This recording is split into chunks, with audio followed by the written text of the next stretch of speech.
Just flip-flops on, singing to that highway song. Got a little naive smile, the kind that drives you out. Nothing like playing with fire, brings boy to life.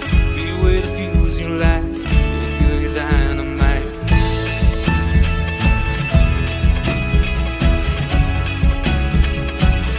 You made my day when you walked inside town beside me, whispered with your eyes, let's go. You made me say, what's your name, girl, you're lonely. Can I call you if I ever go down this road? And I can't seem to find the thing I want to say. Girl, you made my day.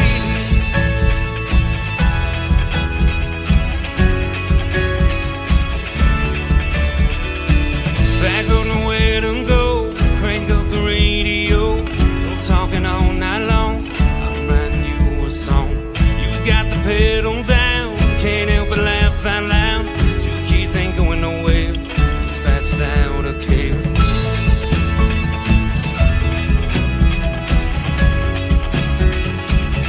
You made my day when you walked inside town beside me, whispered with your eyes, let's go. You made me say, what's your name, girl, you're lonely. Can I call you if I ever go down this road? And I can't seem to find the thing I want to say. Girl.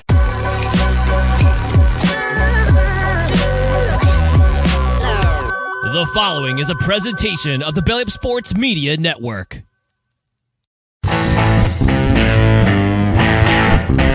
14:20 in the morning, 14 minutes and 20 seconds where the sports talk to get you through your daily commute.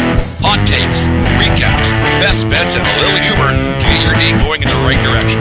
Sit back, grab your coffee, and let's get into it. All right, 14:20 in the morning for this April the 27th, 2023. Today's show and every show that for the month of April is brought to you by Caldera Lab and calderalab.com. Use promo code 1420LAB for your men's skincare products and keep that youthful exuberance in your mug all year long with Caldera Labs. Great product. I highly recommend it for anybody at all, but if for guys that are getting into their late 40s and their 50s, make sure you pick up some skincare products at calderalabs.com. We are part of the Belly Up Media Network. Thank you very much for Belly Up Media for supporting us through our endeavors throughout the show. Make sure everybody who listens to this show goes to Belly Up and Friends on Spotify or Apple Podcasts and subscribe to Belly Up Media and listen to a bunch of those shows on Belly Up and Friends.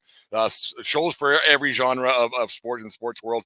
Once again, thank you for making us a part of your morning each and every morning here on Facebook Live and YouTube Live. Make sure you subscribe to our YouTube channel as well. 3 National Hockey League playoff games going on the slate tonight. 2 potential elimination games. I shouldn't say elimination games, but 2 potential elimination games, and a series is all knotted up at 2-2 with the Hudson River battle with the New Jersey Devils and the New York Rangers. I was completely 100% wrong on that one. I thought after the first 2 games, the Rangers were going to have that one done in 4, maybe 5 games, but that one's going at least 6. Obviously, that's the way math works. So you got to think that the Rangers fans are clenching their buttholes a little bit now because you got 2 out of the potential 3 games at the Prudential Center in Jersey, so you never know what could happen there. It's a crazy series, but the road teams have dominated, obviously, with the Devils winning the 2 games at Madison Square Garden over the past weekend, and that was unexpected to a hockey person, 100%. They thought people, after those first 2 games, they thought the Rangers were going to sweep that series, but Hughes and the boys aren't letting that thing go anyways. But the bigger two games tonight, the elimination games, we'll get to the one you guys know I'm going to talk about in a little bit, but the one that's really kind of scary a little bit is the Winnipeg Jets facing elimination tonight with the Las Vegas Golden Knights. It's a sad thing for the Jets fans because I had them winning the Stanley Cup this year on the Belly Up Super Show, Hockey Super Show back in January, I think it was, where I picked the Winnipeg Jets to win a Stanley Cup. This team's been poised to win for quite a while, but they're going to a Game 6 tonight. They got some injuries going on tonight. Mark Scheifele isn't playing. Josh Morrissey's out as well for the for the Jets. It's been a tough go for the Jets for quite a few years, but this year they were really poised to do some damage in the playoffs and go on to win something. Like I said, I had them winning a Stanley Cup this season, but the Jets, they just can't seem to put it together for whatever reason it may be. They have Paul Maurice behind the bench. I think you guys know my thoughts on Paul Maurice. He's never won anything in it throughout his career. I think he's been a bit of a one of those guys. They just fill in a spot here, fill in a spot there. He ends up coaching hockey teams all over. He was a Hartford Whalers coach way back when. Think about the Hartford Whalers, man. They haven't been around since 1994 or 95 or what it's been before they moved to Carolina. I can't remember what year it was. It doesn't much matter a whole bunch. But that Jets team's been poised to win a Stanley Cup for quite a few years. They've had a good run of draft picks. They've had a great goaltender over the years. They just can't get anything done. These guys are the poster boys for underachievers in the National Hockey League.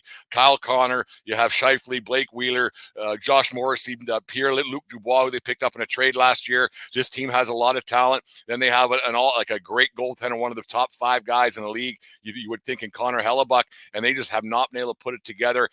Just poster boys of mediocrity. It's going to be tough to see what they are going to possibly do moving forward. This team, I thought that they were comparable to that 2019 team, the St. Louis Blues that won a Stanley Cup on the heels of Gloria by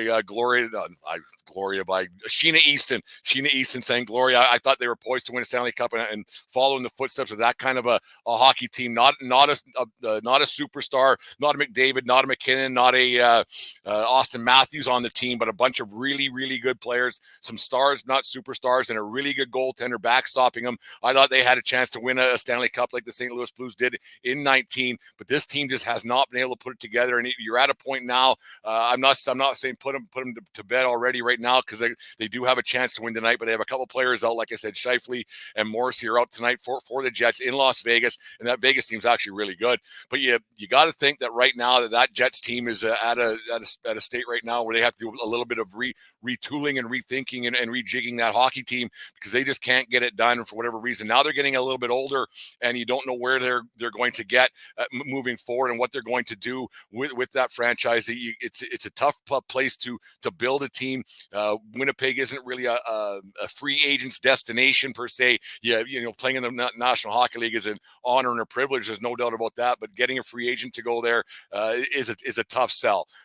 Winnipeg isn't one of the most glorious cities in the National Hockey League, and you go to a man. And this isn't a Brent thing. This is a National Hockey League thing. They've had some polls, and they've got some data there that free agents just don't want to go to Winnipeg. And to have a team that they've had there building through the draft like they did, and getting the odd free agent, making some good trades, they have had a chance to do some damage there, and they just haven't been able to get it done. Whether it's been the coaching problem, like I said, with Maurice, or Rick Bowness this year, who hasn't really been a whole bunch more successful throughout his career. And you wonder why these coaches keep getting jobs year after year after year, and they don't really do a whole bunch. There's these career coaches, and they just recycle through the league. You just wonder why it always works. There's a fine line there with what coaches can and can't do, and what like the new age coach and the old age coach. There's got to be a fine mesh in there somewhere. So maybe it's a complete coaching change and a coaching management with upheaval that Kevin Cheveldayoff needs to do with that hockey club he has there in Winnipeg. Injuries aside, they probably weren't going to win a Stanley Cup this year the way they played in the second half of the season. After I predicted them to win a Stanley Cup, they didn't get the 14-20 seal of approval, because it usually works short term anyways. But you got to think that team wasn't going to win a Stanley Cup, even if they would have had Morrissey, and if they would have had Scheifele in the lineup throughout the playoffs. But the first round, it's tough to get through. You look at it every year how much tougher and tougher it is to get through that first round. You remember last year, it's kind of an odd thing. Like so far this year, we're into night 11, I think it is, of the Stanley Cup playoffs, and every team is still alive. I mean, some teams are down to 3-1, like we have the 2 series tonight. We'll talk about the other one in a second, but 2-2, 3-2 series, because Seattle Kraken went up 3-2 last night. The Florida Panthers survived in overtime with Chucky scoring the goal against the Bruins. What a terrible giveaway by Allmark in net last night for the Bruins in overtime. I don't know what he was thinking. That was Radlinski-esque in net there last night. It was a terrible, terrible giveaway at a terrible time. Not that a giveaway at any time is good, but to give one away in overtime in the playoffs is even worse. So it's one of those things. But you got no team has been eliminated yet, which is quite astonishing. But then you look back, I guess last year there was only the one team that was eliminated by this point last year. The only, I think it was the Colorado Avalanche swept. Yeah, the Colorado swept the Nashville Predators in the first round, and they had a sweep also in the third round against the Edmonton Oilers. So that helped Colorado's Stanley Cup chances last year by not having to play a whole bunch of games, so it helps. But to finish series early and you're not beating your body up and everything else, so it's interesting to watch how this is kind of mimicking last year, where there was, I think it was 5 out of the 8 playoff rounds went to 7 games. You had 2 going to overtime, the 7th game with Pittsburgh and the Rangers going to 7 when Panarin scored in overtime in the power play. And then you had the Ottinger show in game 7 with Calgary and Dallas. And that was one hell of a game, that game 7. You thought that Dallas was going to win that series on the back of Ottinger, who's proven this year again that he's one hell of a playoff goaltender. He's one of the top. He's a top goaltender playing in a place like Dallas. Doesn't get a whole bunch of publicity up here, but you look at that team, they're going to have a chance to do something with Ottinger in net. Once again, show me a good goalie, I'll show you a good coach. And one of those things you got going on with them. And Dallas got that playoff shoulda, coulda, woulda with one of Johnny Gaudreau's last game as a Calgary or last goals as a Calgary Flame before they went on to play the Edmonton Oilers, getting beaten 5 there. The game that kind of broke the Calgary Flames altogether. But it's going to be interesting to see how that all plays off tonight. But the big series tonight, the big one for me is, of course, I know you guys don't want to hear about the Leafs again, but the big one for me is the Toronto Maple Leafs trying to finish it off at Scotiabank Arena. It's a big one, though, for the Leafs tonight. They're up 3-1. They could very easily be down 3-1, 2 OT wins down in Tampa Bay. One game on Saturday night that they probably got quite fortunate to win with the non-goal call that they got in the second period that changed the fortune of the Leafs in that one. We all know what happened with the winner there, and then the 4-1 game the other night that changed what the meaning of 4-1 means for Leafs fans and Leafs Nation and people across Toronto and across Canada. That 4-1 meant a lot dirtier words just a couple short days ago.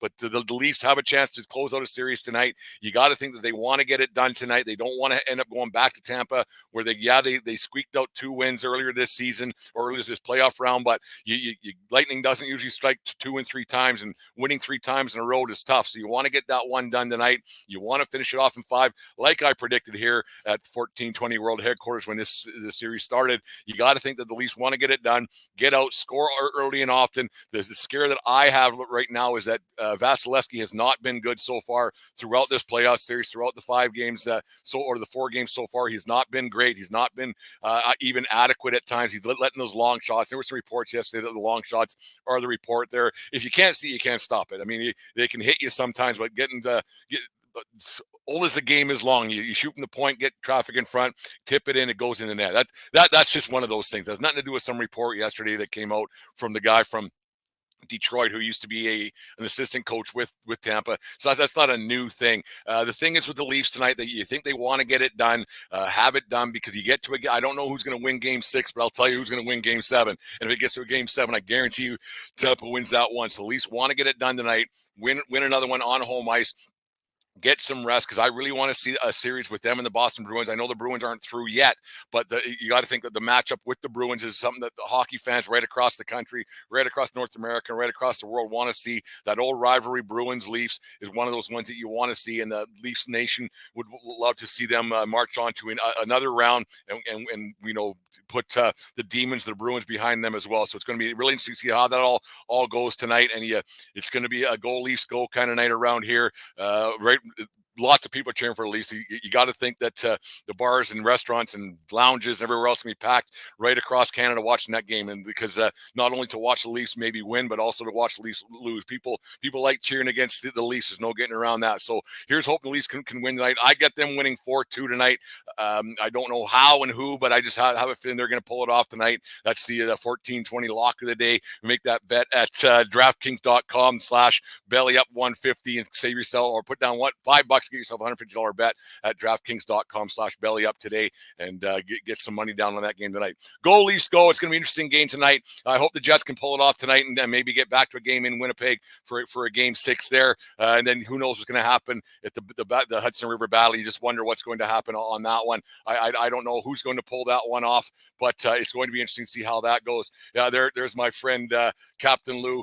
The Captain Lou Network, he's spouting off tonight. Hockey and football, the football drafts tonight, so there's a lot going on for sports fans. Lou, good to see you. I hope the foot's doing okay. I hope your surgery went well, and you're going to be up on the mend and get you going on get your show going. You're going to do a morning show as well. So hopefully you get everything's going okay with Lou. I know, Lou, who do you got winning tonight? Leafs or Tampa? It's going to be interesting to see how that all plays out tonight. Going to be a great night of sports. Going to be a great weekend of sports. I don't know what I got going on next couple of days. I got some other stuff going on in my own. I have a life away from this thing, so I'm going to be doing some other different things in the next couple of days. But anyways, that's my talk for the day here at 14:20 in the morning. Who do we got today? Well, there it is. On this day in 1983, Nolan Ryan passed then career strikeout leader Walter Johnson at 3,509 strikeouts as the Houston Astros 4-2 win over the Montreal Expos in front of 19,309 people at the Big O in Montreal. Ryan struck out 5, only walked 1. 5 strikeouts. That's not much for